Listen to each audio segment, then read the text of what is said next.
Hoy vamos a conversar acerca de uno de los temas más misteriosos, más importantes que puedan ser deducidas por cualquier discípulo espiritual de nuestros días y por cualquier orador en el mundo del esoterismo.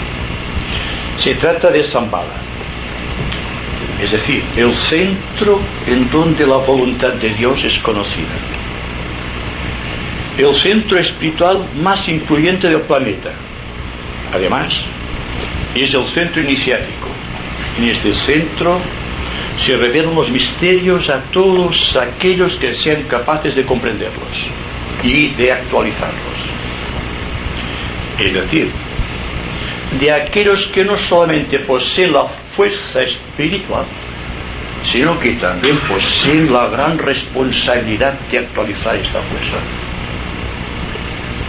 Es decir, que cuando hablamos del centro espiritual más influyente, nos referimos a que en Shambhala existe la potencialidad espiritual máxima de nuestro planeta. Tendríamos que decir que Shambhala puede ser considerada como centro desde tres ángulos distintos. Uno, desde su posición geográfica según los análisis esotéricos, según su situación influyente y mística, y tercero, según su situación trascendente de acuerdo con las energías cósmicas. Se nos dice esotéricamente, y todo cuanto se refiere a Shambhala, ustedes deben aceptarlo solamente si su corazón así. No se fíen de la mente, ni hagan averiguaciones en tanto esté hablando acerca del cómo y el porqué de Shambhala. Limítense a escuchar atentamente y a escuchar la respuesta del corazón, que es en definitiva el que puede comprender únicamente el misterio de Shambhala. Cuando se habla de misterios, la mente es incapaz de comprenderlos y menos de actualizarlos. Por lo tanto, la aventura que lleva Shambhala es genuinamente mística y trascendente, y cada uno de nosotros deberemos convertirnos en argonautas del espíritu, en individualidades cósmicas, para entender, comprender algunos de sus significados. Entonces, ateniéndonos al significado esotérico de Shambhala, diremos que hace, según cálculos esotéricos, unos 18 millones de años, a través de un gran concilio solar, se planeó una reorganización de la jerarquía espiritual del planeta Tierra. Como ustedes saben, el lobo solar es el Señor de nuestro universo, de nuestro sistema solar. Él es el centro absoluto de todas las diferentes organizaciones jerárquicas que existen en todos y cada uno de los planetas sagrados, los planetas no sagrados y aquellos planetas que todavía no han surgido a la manifestación cíclica. Por lo tanto, estamos trabajando, estamos elaborando ideas que pertenecen más al mundo abstracto que al mundo concreto, y que no hay que intentar intelectualizar todo cuanto se refiere a Shambhala. Hay que tratar de profundizar con atención y escuchar la respuesta del corazón, que es, en definitiva, la que tiene que dar la pauta de todo conocimiento esotérico sobre verdades de tipo trascendente. Entonces, el estudio esotérico, la organización mística del planeta y también el concepto histórico de aquellos que son capaces de leer de los archivos acásicos o en la memoria cósmica de la naturaleza, nos hablan de un concilio solar en el cual se discutió la suerte del planeta Tierra por ver si era posible canalizar las energías de idéntica manera como se hacía en el planeta Venus. El planeta Venus está una ronda superior de alzada que nuestra propia evolución planetaria. Significa esto que mucha ayuda espiritual nos viene constantemente de Venus, principalmente aquel que está radicado en Shambhala, porque una de las decisiones solares fue implantar o instaurar la jerarquía espiritual aquí en el planeta Tierra de idéntica manera a como estaba organizada en el planeta Venus. Como consecuencia, en aquel concilio solar se tomó una determinación que el logos planetario de nuestro sistema terrestre tenía que tomar cuerpo físico, encarnar, por así decirlo, en el planeta Tierra. En aquellos tiempos, hace 18 millones de años, uno más o uno menos importa, había una considerable extensión de planetaria sin habitar. La que estaba habitada eran aquellos animales antidiluvianos, como se dice. La humanidad no poseía mente, tenía la mente instintiva como los animales.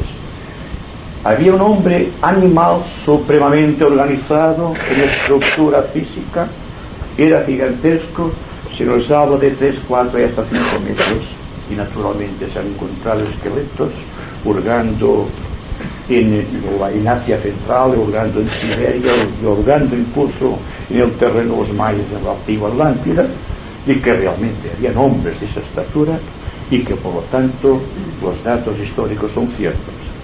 No se trata solo de leer dentro de los archivos acásicos, sino también hay que ver las expresiones físicas, los esqueletos que han sido encontrados de aquellos hombres superiores, digamos, en corpulencia, no de inteligencia. Entonces, primera decisión solar: instaurarte una jerarquía espiritual aquí en la Tierra. Segundo, dotar de alma o de conciencia o de mente a las unidades del reino animal que todavía no habían alcanzado su propia liberación como animales. En aquellos momentos existían dos poderes dentro del reino animal que deseaban liberarse. Uno era el hombre animal propiamente dicho, el cual era un remanente de la evolución lunar, que todavía no había alcanzado allí la plenitud de la individualización y pasó aquí a nuestro planeta cuando el logos lunar, el Piti superior, decidió dejar su cuerpo. Ustedes saben que la Luna es un planeta, un satélite que está descomponiéndose, está muerto, no posee movimiento de rotación, no posee kundalini, por lo tanto es un planeta que se está desintegrando poco a poco. Pues bien, al dejar la organización planetaria, el logos lunar, una parte considerable de su equipo que correspondía al reino animal pasó aquí a la Tierra y continuó su evolución, llegando a adquirir lo que conocemos como el Homo sapiens, es decir, la estructura humana como conocemos actualmente, aunque deformada y tosca, imponente en estatura y en corpulencia, pero de que faltaba la mente. Había entonces también 4 tipos de especies animales que por su propia evolución se habían hecho accesibles a la gloria de la mente. Unos fueron los félidos, los gatos, los cánidos, los perros, los cuadrúpedos, los caballos y los paquidernos, el elefante. Son los 4 animales a través de los cuales se verificó en aquellos momentos estelares su entrada en el cuarto reino de la naturaleza, es decir, en el reino humano, lo que constituye la humanidad conocida. ¿Cómo y de qué manera se produjo esto? En primer lugar, en el concilio solar, al cual asistían enviados de la logia de Sirio, asistían también enviados de las constelaciones cósmicas que están en comunicación con nuestra Tierra o con nuestro sistema solar, correspondiente a planos cósmicos, para ayudar a determinar la situación. Así sí también los 4 lípicas o los 4 señores del karma, y después representantes de las logias de todos y cada uno de los planetas que estaban en evolución en aquellos momentos. Urano no había surgido todavía la manifestación, tampoco Plutón, es decir, que no era el sistema que conocemos actualmente. Hablamos, como decíamos, de 18 millones de años. Pero la decisión del logos solar de que el logos planetario del esquema terrestre tomara cuerpo no tenía que hacerse de la manera habitual en lo que solemos hacer con la raza humana o con el reino animal, sino que tenía que ser por vinculación cósmica magnética. Entonces se decidió que uno de los grandes adeptos de la constelación, que había pertenecido a la constelación de Cáncer y que luego pasó a depender del esquema de Venus, el esquema venusiano, se decidiera tomar este cuerpo. Se consultó a este gran adepto, porque la jerarquía, incluso los logos solares, no hacen nada sin contar con el beneplácito de las entidades que tienen que estar en movimiento cósmico. De la misma manera que un ser humano puede representar dignamente su karma o su destino, porque la jerarquía no se va a meter con la manera como el ser humano enfoca su propio destino. Es su destino, es su yo. Por lo tanto, nada tiene que hacer la jerarquía. Es una ley cósmica, es una ley que el karma acata con todas las consecuencias. Entonces, al aceptar este gran Kumara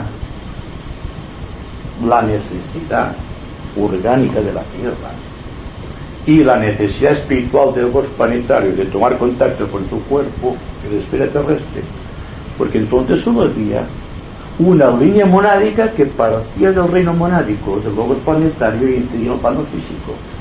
Tenía que vertoningarse para que hubiese conciencia física al propio tiempo, conciencia astral y conciencia mental. Y entonces este gran Kumara aceptó el encargo, el sacrificio, porque es un sacrificio lo que tenía que hacer, y penetrar en el planeta Tierra e instaurar aquí, digamos, la jerarquía espiritual tal como es requerido por la disposición solar.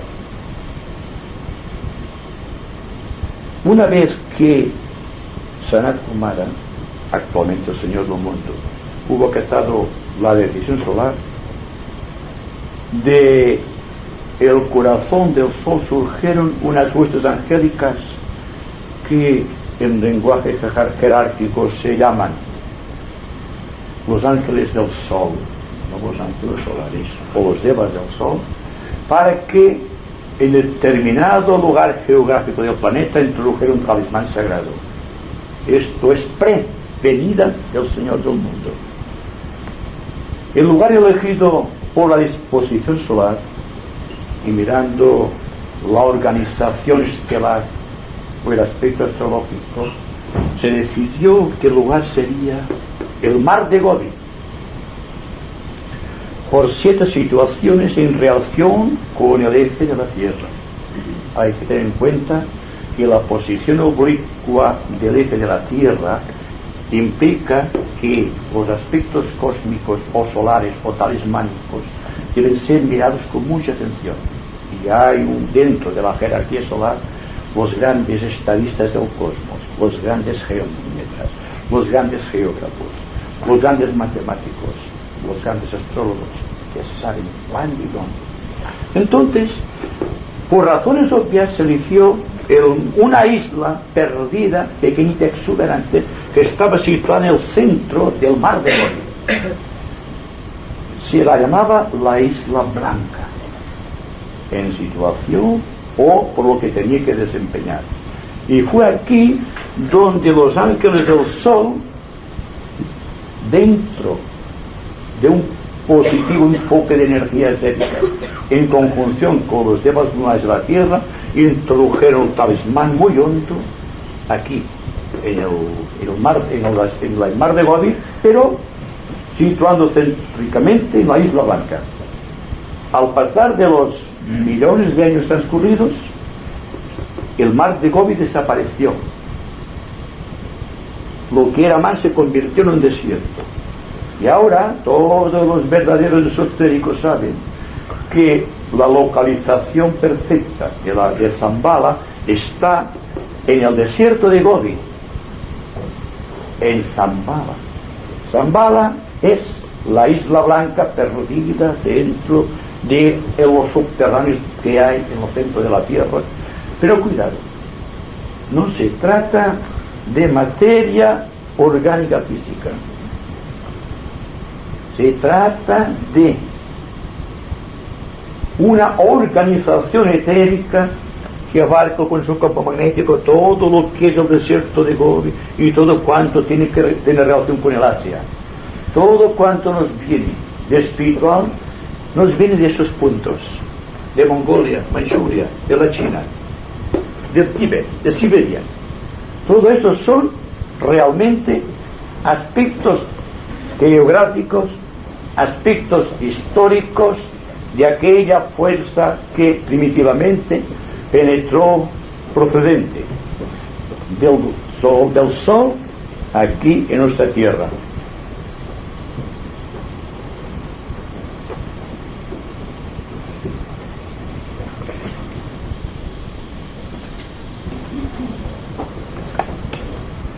Bien,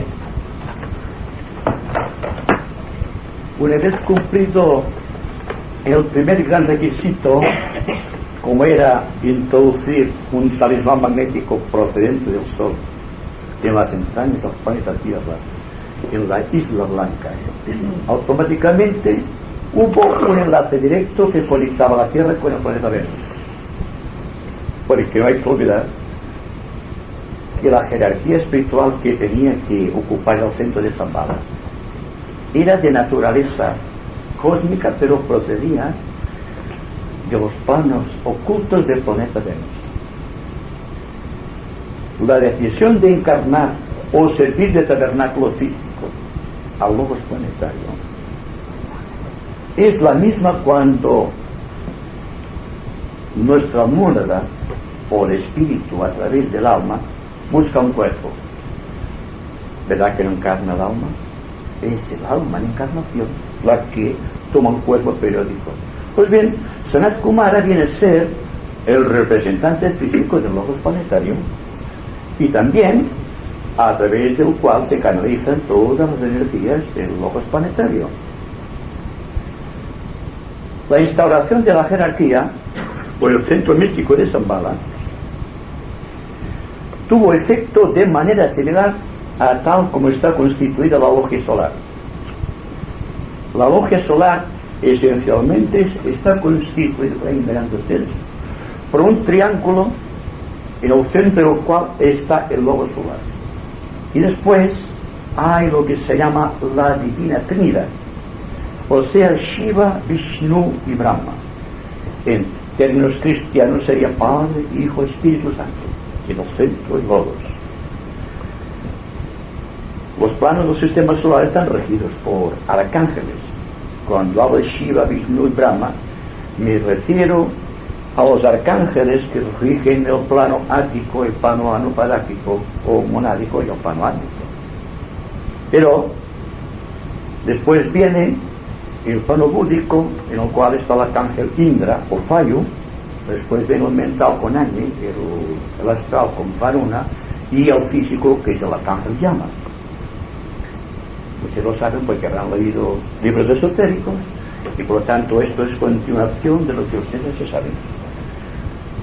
Es decir, en la proyección de la jerarquía solar a través del logo solar, más, solamente me refiero al Trinidad en estos momentos, de Shiva, Vishnu y Brahma, el logos planetario lo solucionó a través de Sanat Kumara, el cual eligió de entre su grupo de discípulos a otros 3 grandes seres, que son llamados los 3 grandes Kumaras, los cuales junto con el Señor del Mundo o con Sanat Kumara constituyen lo que esotéricamente se llaman los señores de la llama. Los señores de la llama son virtualmente la representación en nuestro planeta de la gran logia solar o la logia de cualquier sistema planetario. La constitución de esta logia con Sanat Kumara en el centro y los 3 Kumaras que le ayudaban, sus 3 grandes discípulos, constituyó de hecho el principio de la jerarquía espiritual aquí en la Tierra. Constituyó de hecho el proceso histórico que dio vida a Shambhala. Shambhala continúa actuando. En el centro, el Señor del Mundo. Sus consejeros inmediatos son los 3 grandes Kumaras, los cuales tienen que ver con el karma de nuestro planeta. Porque si bien hay una representación de los 4 Lipicas de Sirio en la logia solar, aquí también hay una representación de los 4 señores del karma en nuestro planeta. Es decir que Shambhala está constituido, una vez analizado el proceso geográfico e histórico, está constituido primero por Sanat Kumara.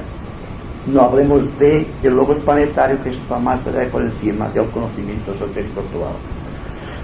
Y los 3 Kumaras, después existe una representación de los 3 Kumaras más esotéricos, que son el Manu, el Cristo y el Mashoan. O sea, el Señor de la raza, el Señor de la religión y el Señor de la civilización. Existen después los grandes Shoanes de rayo.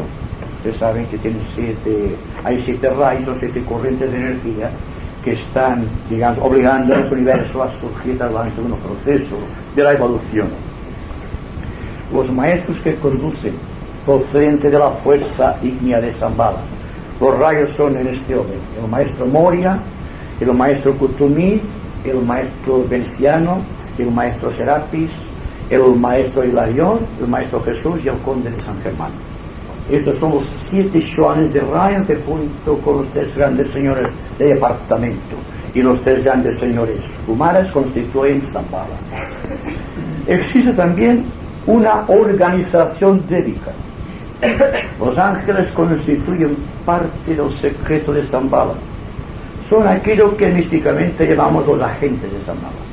Son los que llevan a todo el sistema planetario la fuerza, la energía, las decisiones solares a través de las decisiones propias del destino que tiene Sanat Kumara con respecto a nuestro planeta.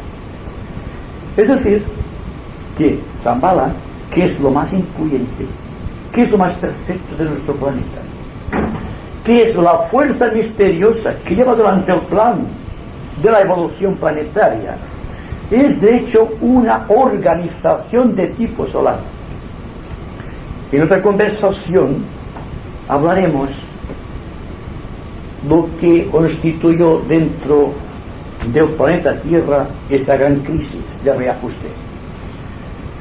Hoy hablaremos solamente de las 3 grandes líneas de fuerza que, si fueron actualizadas, han llegado solamente aquí los señores de la llama. Primero, una línea de fuerza y que tenía como interés canalizar las energías hacia el reino mineral, estaban conducidas por el que esotéricamente se llama el tercer Gran Kumara. Tenía que ver con la evolución del reino mineral, o reorganizarlo, porque estaba evolucionando ya. El segundo Kumara, con su gran línea de fuerza cósmica, penetró en el reino vegetal de la Tierra y empezó a trabajar allí.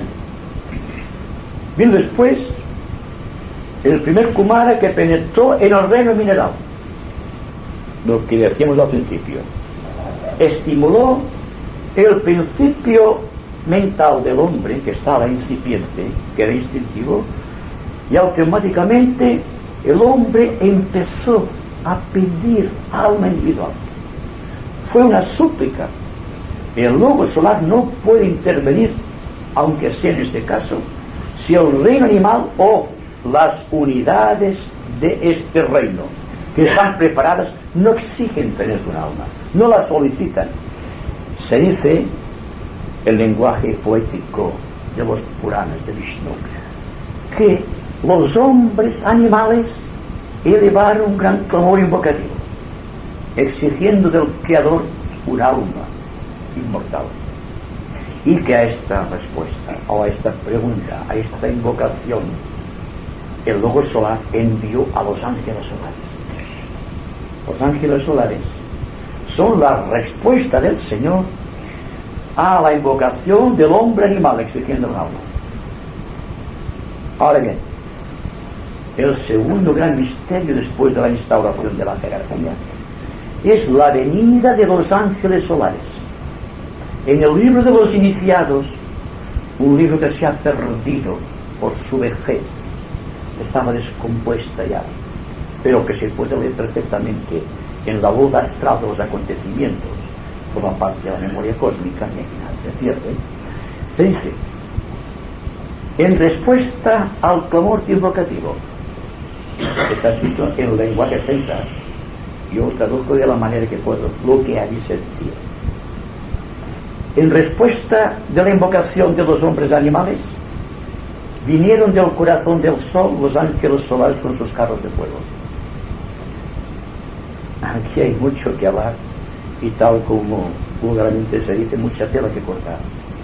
Porque ¿qué hay que entender por carros de fuego? Y no me quiero meter con los hombres, porque está más allá de los hombres esto. Porque cuando se habla de hombres, usted lo sabe, se refiere a cosas físicas. Yo me refiero a luz,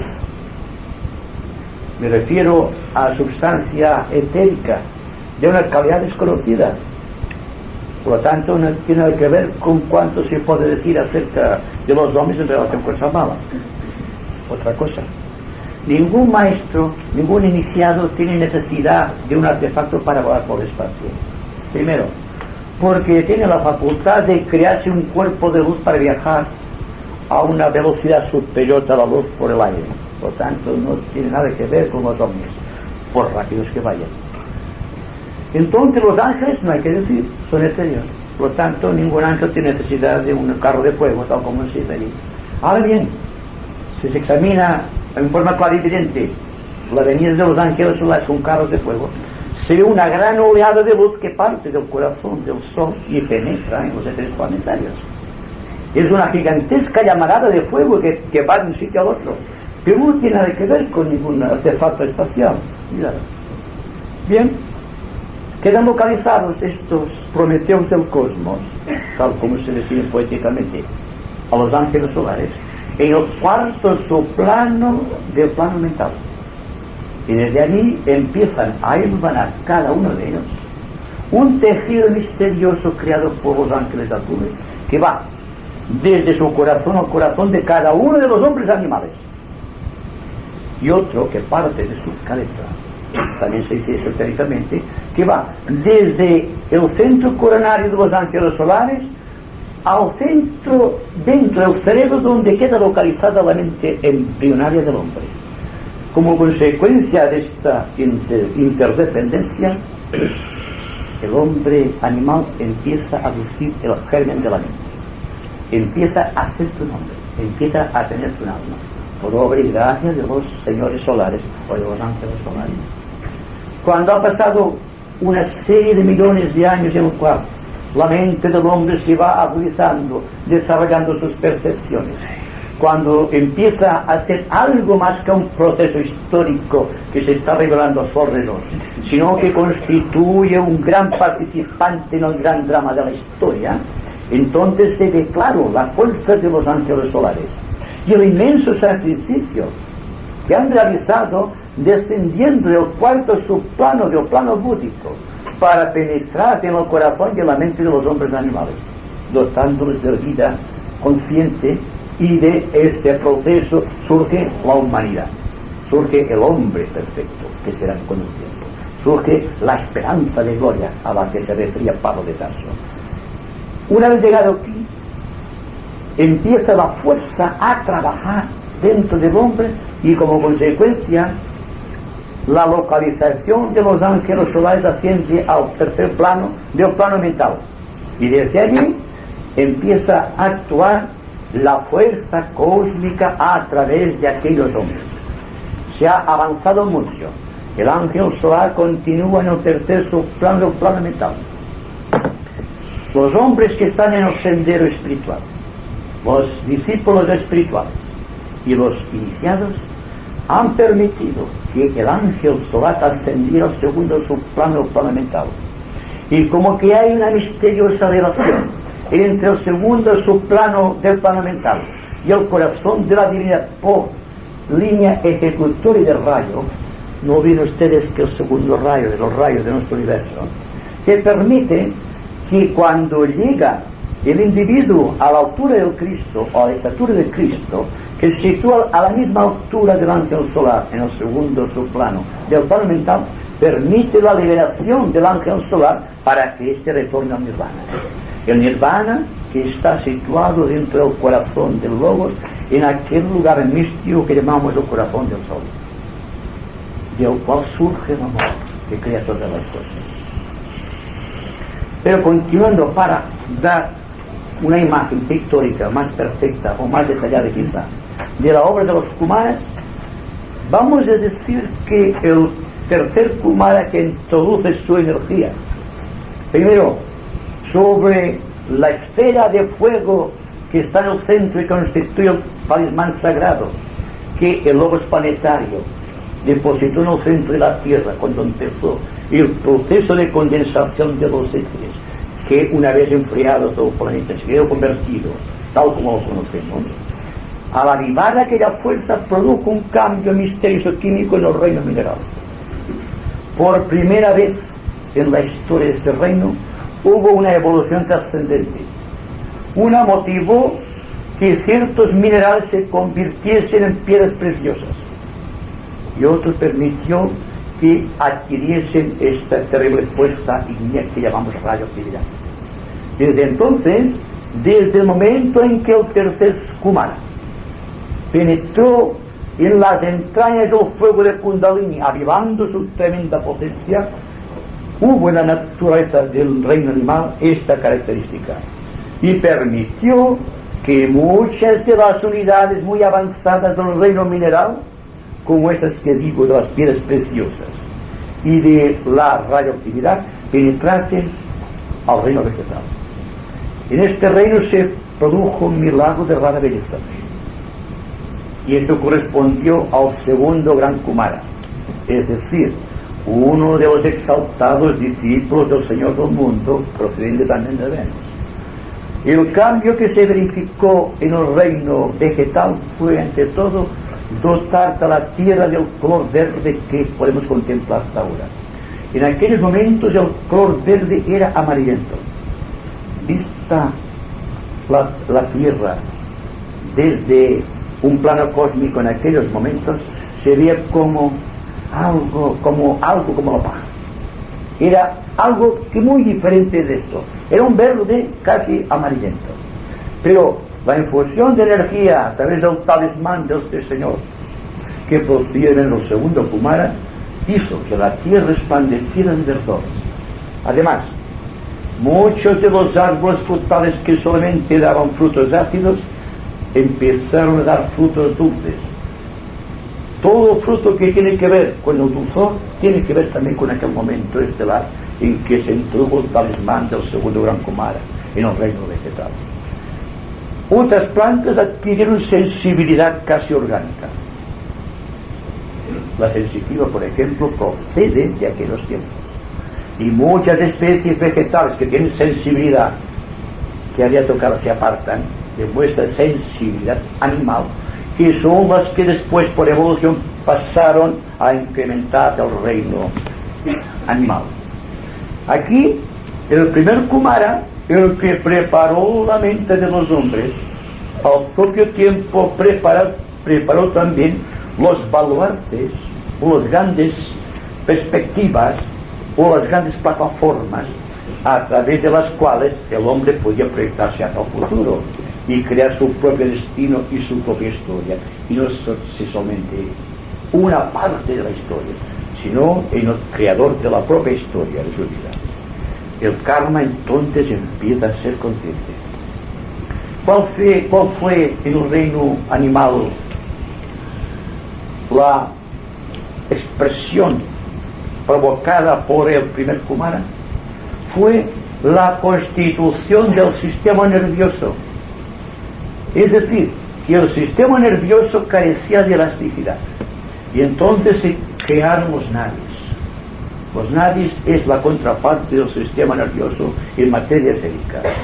El cerebro se fue evolucionando y el hombre alcanzó una categoría similar en muchos aspectos a lo que conocemos ahora. Todo esto parece una maravilla, y realmente lo es. Pero no es menos cierto que nosotros somos aquellos a quienes en aquellos tiempos se nos dotó de mente. No hay que decir que nuestra mente todavía no está trabajando un 100% de posibilidades.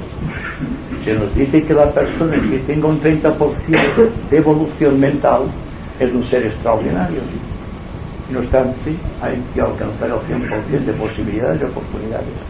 Y todo porque hay una fuerza mística en Shambhala que está aduciendo una fuerza tremenda que está convirtiendo al hombre civilizado en un discípulo espiritual, al discípulo espiritual en un iniciado y el iniciado en un adepto. Es decir, que estamos trabajando desde Shambhala a través del tiempo. Claro, ustedes dirán, todo cuanto podamos saber acerca de Shambhala puede solucionar el problema social, puede de una u otra manera mitigar las necesidades. Dense cuenta que hace solamente 30 años la idea de Shambhala y los conocimientos sobre Shambhala eran misterios iniciáticos que no se pueden dar tal vulgo, y que muchas personas que revelaron algunas de estas cosas fueron quemados vivos como brujos. Y ahora estamos diciendo con toda tranquilidad que nos procura un auditorio sensible y unas condiciones ambientales que así lo permiten. Digo que todo cuanto podamos aprender en conciencia de lo que hace referencia a Shambhala forma parte de nuestro concepto histórico de los hechos, más una idea esotérica del por qué estamos aquí ahora,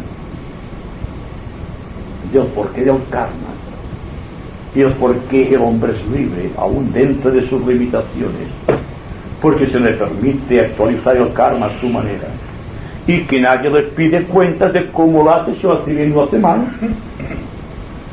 ¿Por qué? Porque hay una ley que determina en virtud de aquella fuerza mental que nos legaron los ángeles solares procedentes del corazón del sol, de que el hombre podía disponer libremente de su destino, pero que se haría responsable de las consecuencias de sus acciones. Es decir, que si escuchamos todo cuanto se puede decir acerca de Shambhala y nuestra mente permanezca yerta y nuestro corazón frío, hay una responsabilidad. De ahí por qué no se hablaba anteriormente de Shambhala y no se daba una explicación más o menos técnica o histórica de los hechos. Pero una vez que el corazón asiente y dice, pues es la verdad, hay algo en mí que responde a las energías de Shambhala, en este momento viene la gran responsabilidad de actualizar la conducta de acuerdo con Shambhala. De hoy en adelante, y a partir de hace unos años, en los asramas de la jerarquía se habla en términos de Shambhala y no en términos de jerarquía. Dense cuenta que la jerarquía en su totalidad, con todos sus maestros iniciados, con toda su organización etérica y débica, es de una u otra manera el asrama místico de Sanat Kumara. Cuando hablamos de la jerarquía, hablamos de Sanat Kumara y de Shambhala. Y cuando hablamos de la humanidad, estamos hablando de Shambhala y de la jerarquía. Porque de la misma manera que el logos planetario o Sanat Kumara en su representación se manifiesta a través de los tres grandes Kumaras en relación con los tres reinos de la naturaleza y también en relación con los tres cuerpos inferiores del hombre, la mente inferior, el cuerpo emocional y el cuerpo físico, de la misma manera existe una participación, digamos, como ustedes verán aquí, del logos planetario con respecto a los tres centros establecidos, que son Shambhala, la jerarquía y la humanidad. Es decir, que Shambhala no es el corazón místico del logos planetario, es simplemente su expresión física, y hay que tener en cuenta al respecto, para que seamos humildes, que nuestro universo, con todos sus planos de evolución, con todo su sistema de acercamiento cósmico, no es sino que el cuerpo físico de una entidad cósmica, y que por lo tanto existe entonces un plano astral cósmico, un plano mental cósmico, un plano búdico cósmico y así hacia arriba, y que todos esos planos están ocupados por constelaciones. Le citaré solamente dos: la constelación de las Pléyades y la constelación de la Osa Mayor. Hay una respuesta de una constelación que no tiene nada que ver con estas, pero que por su vinculación kármica con nuestro logo solar hay que mencionarla, que es la estrella Sirius de la constelación de Alcán, lo cual da como consecuencia que todo cuanto existe en el cosmos está unificado y que una jerarquía mayor engloba o condiciona otra jerarquía menor. Es decir, que cuando hablamos de nuestro universo físico, nos estamos refiriendo también al universo astral por su relación interna con el logos que corresponde a este plano cósmico. Lo mismo con el quinto plano cósmico, del cual originariamente vino la mente a nuestro universo. Es decir, que nuestro logo solar, con su absoluta grandeza, está pensando con las energías que vienen llevadas desde el quinto plano cósmico, a través de aquel gran ser que lleva dentro de sus entrañas místicas el fuego de la mente. De ahí también que a nuestro logo solar se le denomina el Señor de la mente, además del Señor solar, y que a los ángeles solares se les llama los hijos de la mente. Todo esto para que se den cuenta, aunque sea histórico, es conveniente darse cuenta de las repercusiones íntimas que puede suscitar dentro de nuestro corazón. Y no quiero cansarles más porque es algo complejo, delicado, que exige una gran atención, una gran responsabilidad. Y ahora contestaré a todas sus preguntas.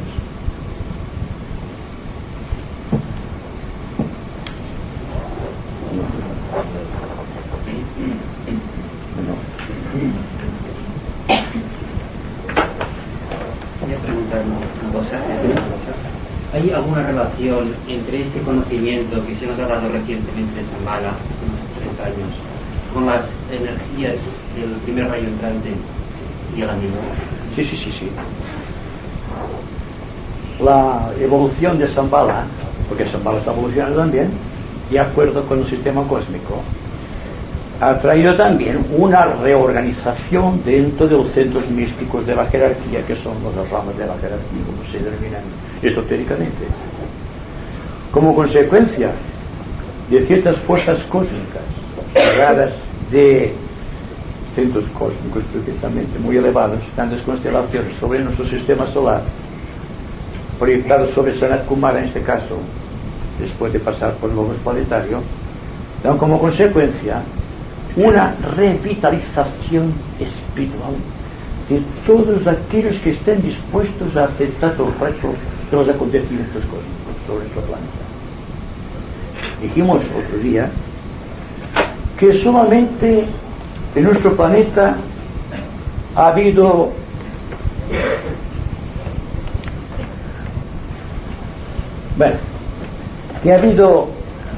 Solamente 2 veces en la historia del planeta hasta aquí, en que la fuerza del primer rayo pasó directamente sin pasar por la jerarquía, obedeciendo a leyes solares.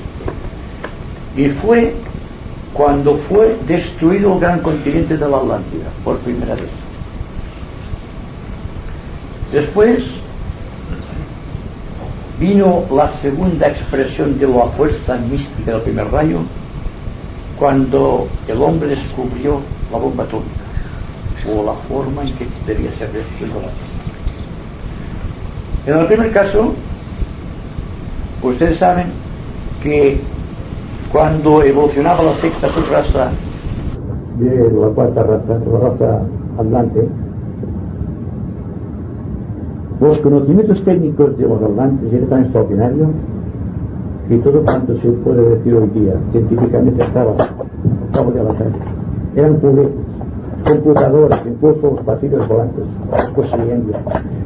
Y eso se puede ver claramente en los de la mañana, que tienen miles de años, explicando este proceso mediante el cual los hombres con aparatos voladores estaban disparando bombas atómicas y queriendo destruir el continente. La bomba atómica, ustedes saben, se basa en una desintegración en cadena. Es decir, que explota un átomo y consecuentemente al dispararse chocan los electrones contra otros átomos y se produce una reacción en cadena. Naturalmente, los atlantes que poseían estos conocimientos tenían sus poderosos reyes que manipulaban el poder ejecutivo y querían que aquello fuese para destruir a sus enemigos, los cuales a su vez también poseían la fórmula atómica y poseían los aparatos que podían destruir el mundo de esta manera.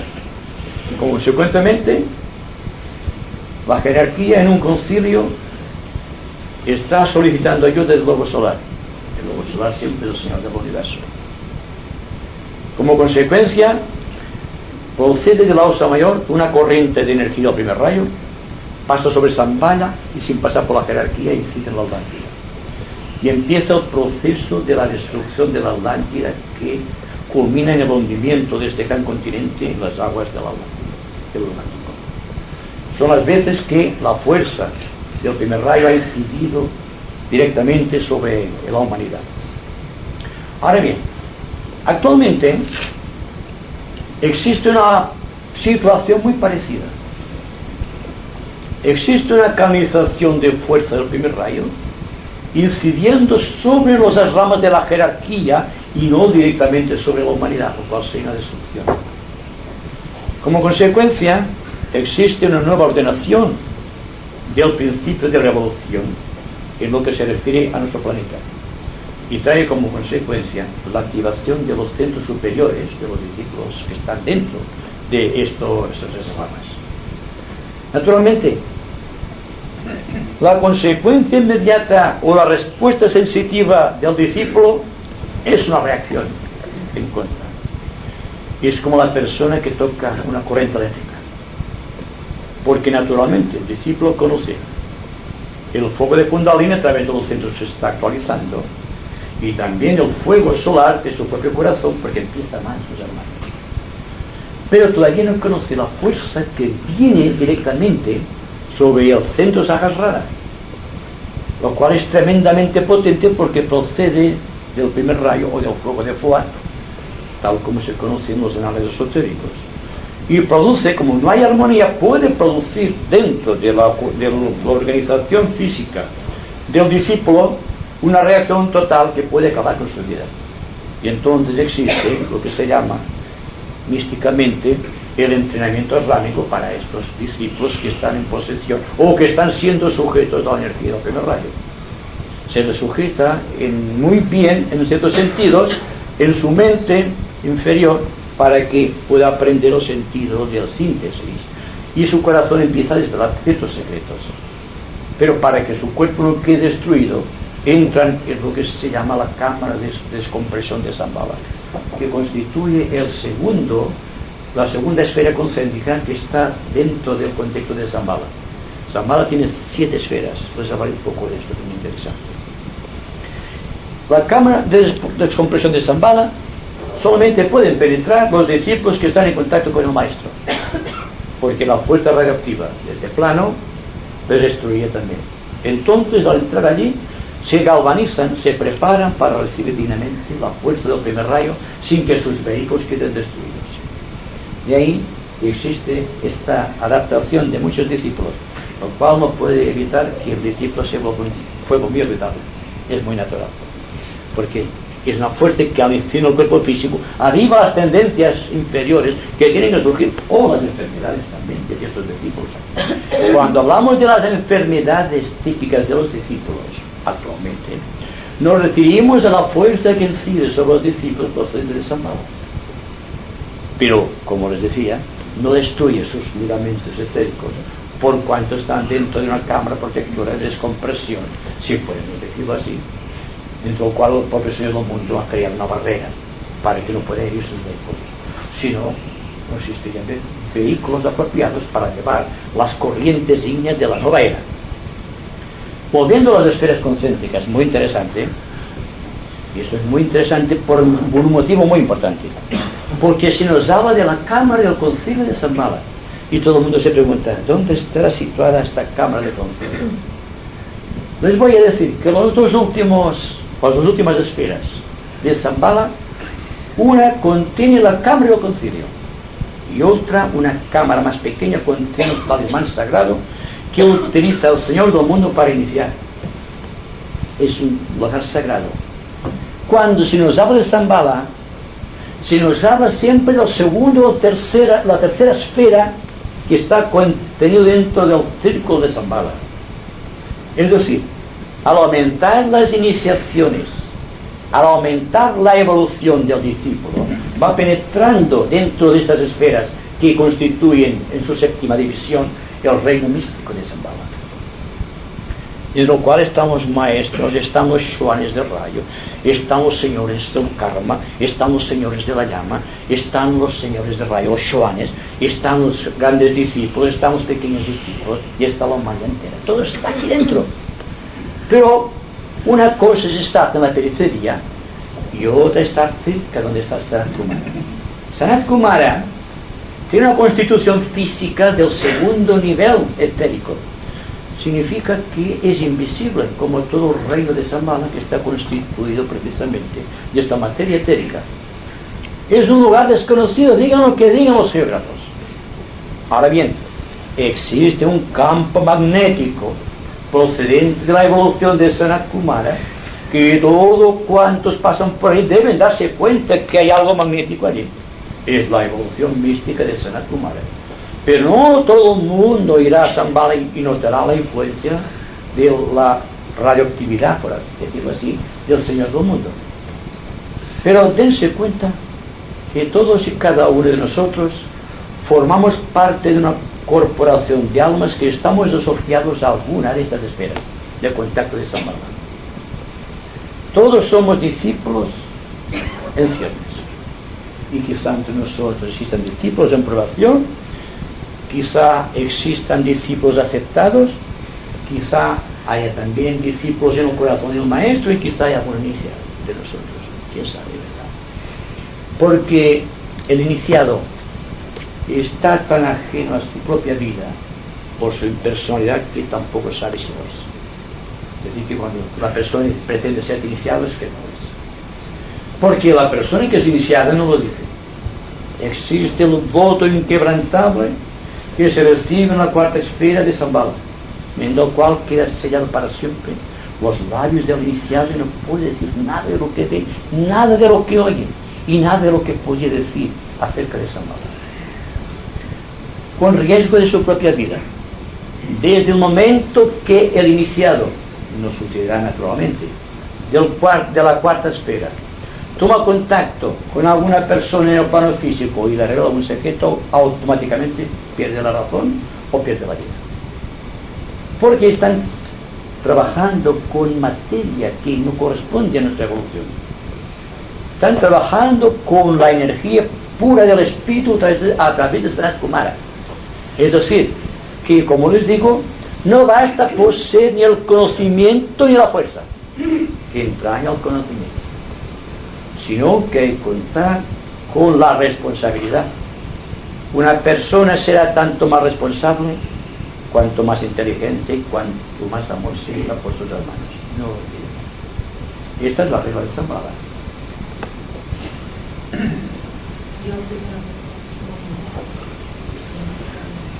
Bueno, volviendo un poco al principio de las cosas, si la Tierra es un planeta que es la manifestación del Logos, entonces, ¿qué pasa? Hay unas almas, por decirlo de alguna forma, ahí en su inconsciencia, y entonces deciden ir a ese planeta para luego llegar a la consciencia. Y entonces, así alegremente uno se mete en el reino animal mineral, con todo lo que hay que esperar. Como lobos. O sea, como alma. Bueno. ¿Eres consciente que vas a ir allí, que te vas a poner allí? No. La conciencia solamente empieza cuando tienes alma. El alma individual me refiero, porque todo cuanto existe en la vida de la naturaleza tiene alma. Como alma grupal, quizás. Como alma. El principio. Esto es otra cosa. Los reinos, las especies de cada reino, sin llegar al reino humano, poseen alma grupal. Hay un alma grupal, quizá para los félidos, por ejemplo. Un alma también grupal para cualquier especie de flor, por ejemplo, de árbol, por ejemplo.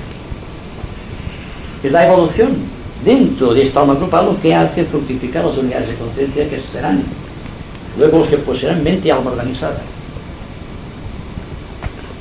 Es decir, que lo que se ha hecho en la Tierra ha sido calcar todo el sistema iniciático de Venus. Es decir, que cuando se introduce el talismán del tercer Kumara, uno de los señores de la llama, en el reino mineral, al aplicar el cetro, a todas las unidades de aquel reino les da una iniciación. Supone que todos ascienden en conciencia. Eso puede inventar en conciencia, porque el mineral tiene conciencia. Reacciona al frío, al calor, a la vibración. Todo tiene conciencia en este mundo. Y en el cosmos también. Y cuando se introduce el talismán sagrado o cetro iniciático del segundo Kumara en el reino vegetal, produce una iniciación de la cual participan todos los reinos, todas las especies dentro de este reino. Sucede lo mismo con el reino animal. El estímulo del talismán o del cetro sagrado del primer Kumara produce una evolución total y produce la iniciación dentro del elemental creador del cuerpo físico, esta sustancia nerviosa de la cual carece, que están siempre todavía. Y luego viene como consecuencia la evolución y los nadis que se enlazan con el sistema nervioso, y entonces empieza una hilación completa con el reino de la emoción y con el reino de la mente. Existe así una planificación total. Pero nosotros, y siempre estamos hablando esto sobre Agni Yoga, decía Ramón antes, que cuando estamos hablando de estas cosas tan maravillosas, tenemos la tendencia de creernos inferiores. Cuando hablas de cosas grandes, sientes una aprensión, un sentimiento íntimo de humildad. Esto es básico, pero que no sea tan tremendo este sentido que nos impide remontarnos hacia arriba. Porque todos estamos capacitados para crear cosas nuevas. Todas las condiciones actuales aún pertenecen al pasado. Y la fuerza del primer rayo es destructora.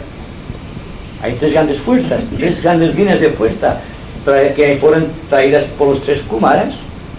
Una es la fuerza de la purificación, que tiene que ver con el reino mineral, del cual nosotros hemos tomado nuestro cuerpo físico. Luego viene el proceso también de destrucción. Se dan cuenta que lo que se destruye se renueva y que no existe la muerte en ningún nivel del universo. Existe una pérdida de forma para reaparecerse en otra a través del segundo Kumara, que destruye para crear sobre lo destruido las cosas nuevas que pertenecen a las nuevas oleadas de energía cósmica. Todo cuanto estamos diciendo ya lo sabemos. Y la primera línea, o el primer Kumara, trae la liberación del alma. Naturalmente empieza por el reino animal, del cual todavía estamos atados. Todos, y no se ofendan, tenemos algo de animal. Y este algo de animal es el que perpetúa el karma en nuestro planeta. ¿Qué tiene el animal? Un sentido instintivo y egoísta de acumulación. Lo que poseía el hombre primitivo. No había sensibilidad, había solamente necesidades instintivas. Y todos estamos todavía bajo la égida, bajo la férula de estos instintos posesivos y de este espíritu de competitividad y el espíritu de adquisición. Naturalmente la fuerza destructora del primer rayo viene a destruir las conquistas que hemos creado a través del tiempo, ya sea mentales, emocionales o físicas, hasta dejar todo nuestro sistema expresivo reducido a la nada. ¿Saben ustedes lo que significa no tener nada, verdad? Es difícil de adquirir ese sentido. Y no obstante, es la fuerza destructora de uno de los señores Kumaras enlazado con la fuerza mística del Señor del mundo, el cual a su vez está enlazado con el logos planetario, el cual a su vez está enlazado con el logos solar, el cual a su vez procede de un sistema cósmico. Así que estamos vinculados al cosmos. Somos entidades cósmicas. En la medida que vayamos absorbiendo esta idea y la pongamos en ejecutoria, en acción, seremos felices y adquiriremos la capacidad de vencer nuestro destino.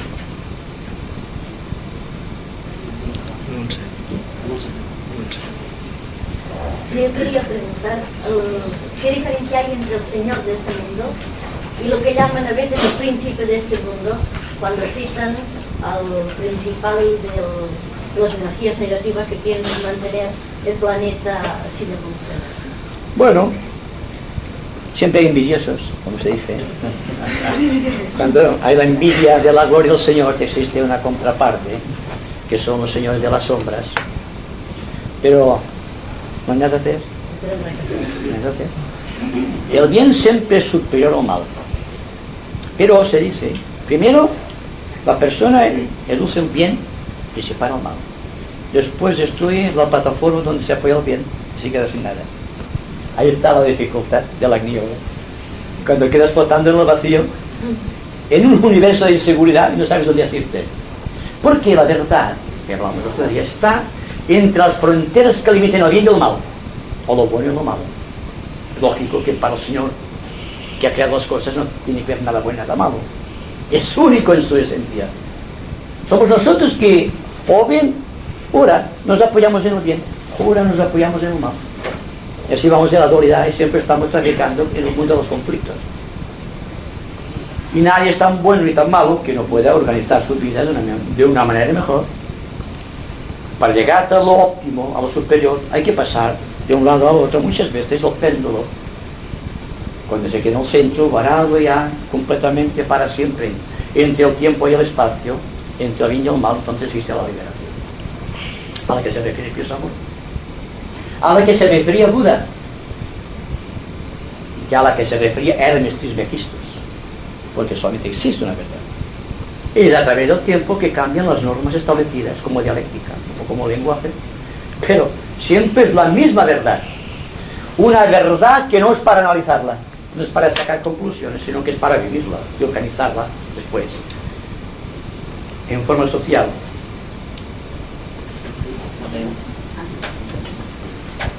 Es que yo quería decirte algo.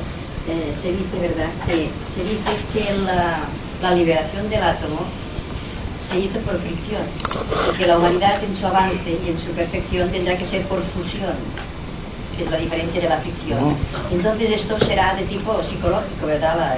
Sí, después. Bueno, lo que se dice no es por fricción. La fricción en los primitivos tiempos, cuando se introdujo el talismán magnético en el reino mineral, hubo una oleada procedente del fuego de Kundalini que al atravesar las capas geológicas originó una fricción, una resistencia, y aquello produjo la radioactividad. Pero cuando se produce una desintegración atómica, se produce por fisión. Se destruye un átomo, destruye el otro y se va fusionando. La tercera etapa es la fusión. La tercera etapa es la fusión, en la cual existe una ordenación. Es decir, que el día que el hombre trabaje con la energía atómica por fusión, no por fisión, por resistencia, por reacción, entonces podrá utilizarse para fines pacíficos, porque no entrañará ningún peligro, como entraña ahora. Es decir, que el peligro que entraña la desintegración nuclear es a causa de que el hombre todavía no ha respetado las leyes puras de la naturaleza. Y desde esta atalaya impura quiere sostener el edificio del cosmos. Y si bien ha creado las computadoras, la aviación, digamos, a gran velocidad por el espacio, más allá del sonido, y ha creado todo cuanto corresponde al confort de nuestra vida física, no ha sabido controlar todavía esta energía porque todavía no se ha controlado la conducta. Una cosa siempre está de acuerdo con la otra.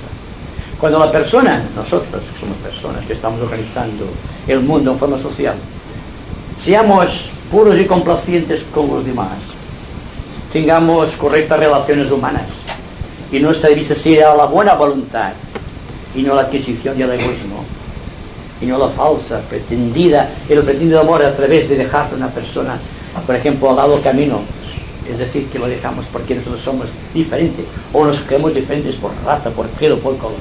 Cuando todo esto desaparezca, cuando ya no seamos tolerantes, se dan cuenta que la tolerancia en sí es inmoral. Solamente toleramos porque no amamos. Si hay amor, no hay tolerancia, hay amor, ¿verdad? La tolerancia es una división entre el amor de una persona y otra. Y se tolera la persona, se tolera, bueno, es un mal menor, decimos. Otra persona que sea diferente, la toleramos, pero no la amamos. Cuando decimos toleramos, es que no amamos. Bueno, pues cuando todo eso está arreglado, tal como decía Nievesa, en el momento en que el hombre viva de acuerdo con las leyes de la naturaleza cumplirá su verdadera misión, porque el hombre todavía no ha cumplido su verdadera misión como hombre. Está tratando, está esforzándose, pero está en medio camino, o quizá en 3/4 de camino, o quizá ahora inicia el camino. Y sabemos. Lo interesante es que las personas esotéricas, las personas que tienen esta responsabilidad augusta de crear una situación nueva, respondan constantemente al dictado de Shambhala, que no ven tanto del amor, ni piensen tanto del amor, y empiecen a amar. Porque hablamos tanto de amor que olvidamos que el amar está más allá del principio ideal del amor. El amor lo idealizamos, pero no lo practicamos, ¿se dan cuenta? ¿Verdad? Todos sabemos esto. No practicamos el amor, nos toleramos. Y si nos damos así, en cierta manera, o vivimos juntos, establecemos una línea de conducta basada en compromisos. El compromiso matrimonial o el compromiso de sexo, como se decía, es un compromiso. Y hasta que la persona no se desligue de todos los compromisos, no podrá acceder al reino místico de Shambhala. Tú nos has hablado de estos grandes señores y también nos has hablado del desierto de Gobi, del mar de Gobi.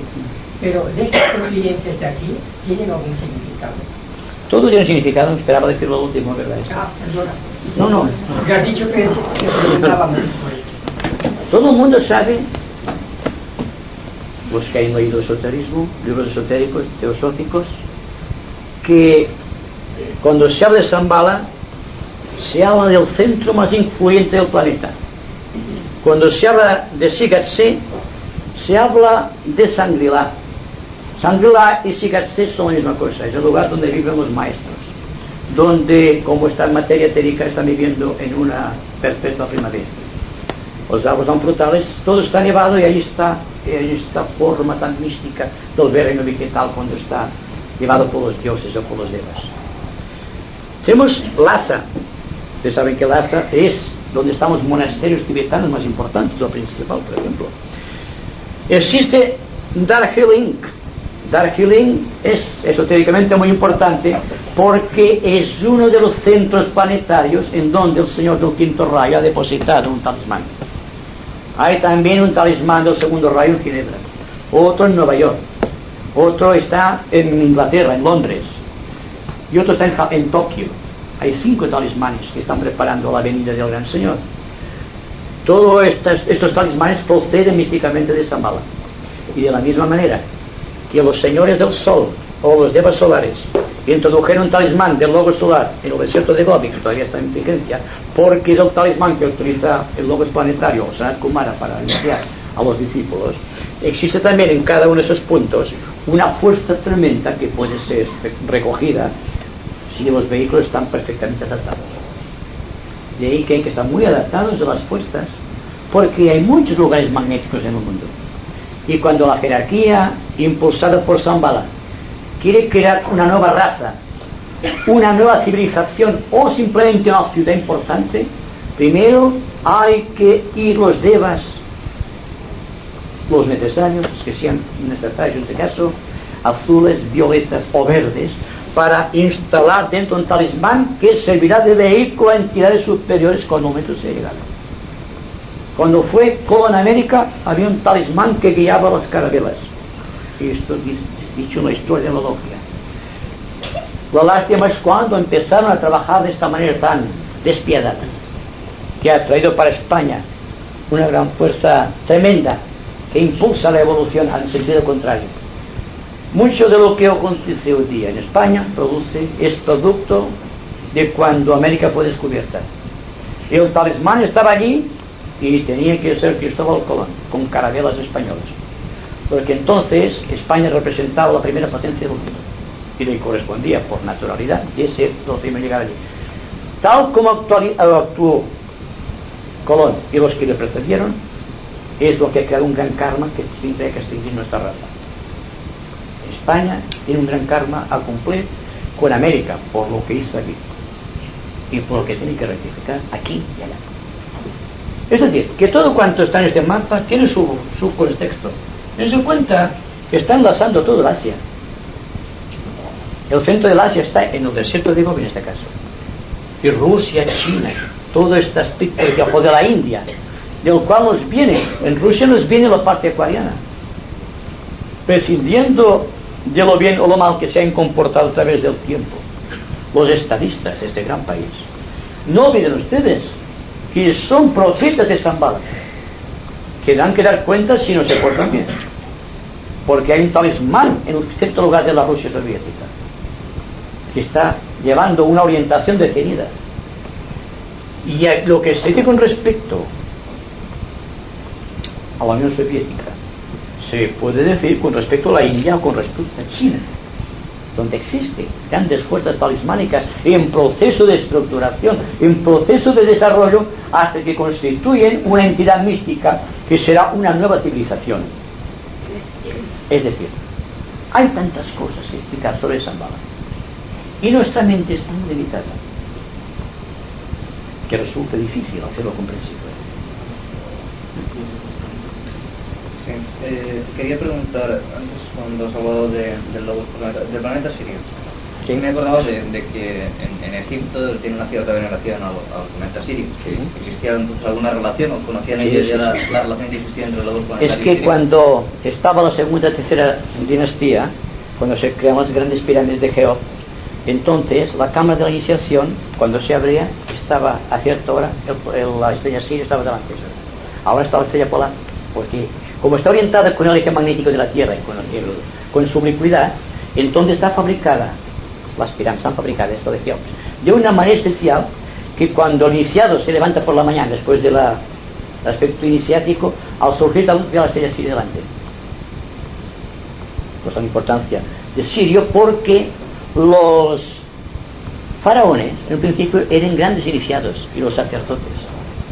Después fue perdiendo su fuerza, se ha reducido al Egipto actual, con sus problemas políticos y dificultades económicas y todas estas cosas. Pero lo interesante es comprender cómo y de qué manera construyeron estos iniciados las grandes pirámides, que estaban orientadas de manera tal que eran como conductores magnéticos de las energías de Sirio. Y eso se habla muy poco en los análisis históricos del Egipto moderno. En fin, hay tantas cosas que decir, como decía. Pero, ahora bien, para que tengamos una explicación más razonable y quizá más difícil de ser admitida, es que de la misma manera que un hombre y una mujer, en virtud de un acto místico, pueden tener un hijo, engendrar un hijo, las grandes constelaciones, utilizando conjunciones magnéticas, pueden llegar a la misma fin. A tal efecto, leyendo los Puranas de Vishnu, al cual me refiero ya la Vedanta, cuando se nos habla que las 7 gráciles vírgenes de la constelación de las Pléyades, se unieron en matrimonio con los 7 grandes varones de la constelación de la Osa Mayor. Y como consecuencia vino una respuesta de la constelación del Can por relaciones kármicas entre ambas constelaciones, y como consecuencia un gran adepto de Sirio, el planeta Sirio, encarnó en nuestro universo. Consecuentemente, voy a terminar, nuestro universo es el hijo primogénito, porque son 21, de la constelación de la Osa Mayor y de la constelación de las Pléyades. De ahí su origen septenario. Las 7 estrellas de la Osa Mayor y las 7 estrellas femeninas de las Pléyades. Y ahora un poco de silencio porque supongo que son para llegar un poco con tanto elaboración de datos.